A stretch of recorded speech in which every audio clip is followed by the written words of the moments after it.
Once upon a time, many, many years ago, there was a young man who wanted to know the truth about everything. He had questions, so many questions. What was truth? Whose truth? Why truth? Was truth the only way to live? Was there an option? He didn't know, and every night he went to his bed and he pondered these questions. And because he pondered and pondered and pondered, soon sleep stopped being his friend. And night became the backdrop for all of these wandering and disturbing thoughts. Finally, when he couldn't stand the questions any longer, he went and he spoke to his father. And he said, "Father, we've talked about this over and over again, but I need to know, what is truth? Where is truth?" And his father said, "Son, if you want to know truth, you have to go and find it. Out there in the big wide world, there are many, many, many people who might be able to answer your question. Go and find them. And hopefully you'll come back a different and better man for your questions."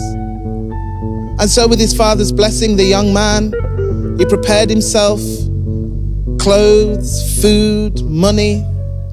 He embraced his father and he set off into the world in search of the question, what, where, how is truth?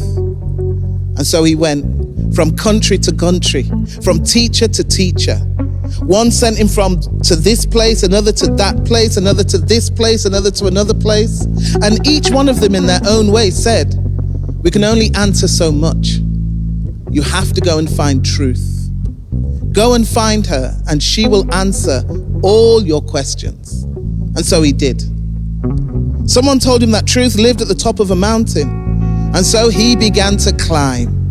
He climbed and he climbed and he climbed, hand over foot, pulling himself up, great effort, perspiration running down the side of his face, dripping down. And with all that effort of climbing and pushing and with the weight of the question upon him, when he finally reached the place the people said that truth lived, he stopped. He stopped at the mouth of the cave and he called in, "Truth? Truth? Are you in there?" And a croaky, old, weather-worn voice said, "Come in, my son." And even though his heart was in his throat, the young man entered the darkened cave. And when he entered the darkened cave, it took a while for his eyes to become adjusted to the darkness. And when they finally became adjusted to the darkness, he saw before him what he did not expect to see. Truth was disgusting. Truth was ugly. Truth's breasts hung down to her knees.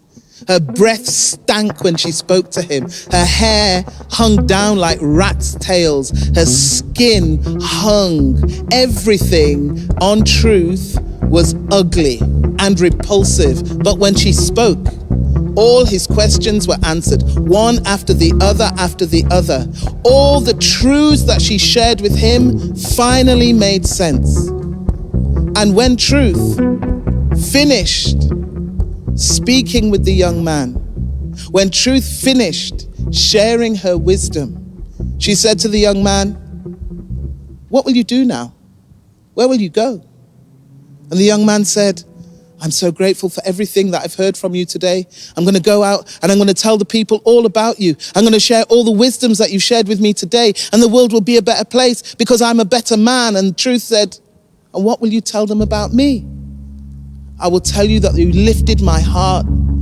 I will tell you that you removed the darkness from my eyes.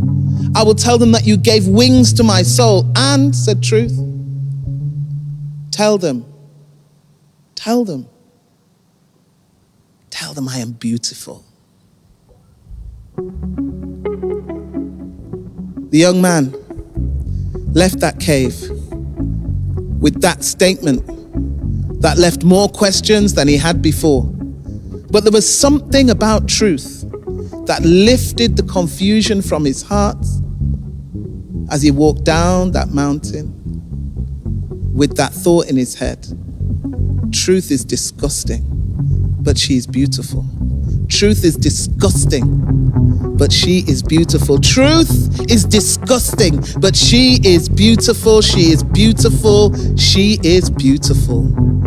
Beautiful, disgusting, ugly. Truth.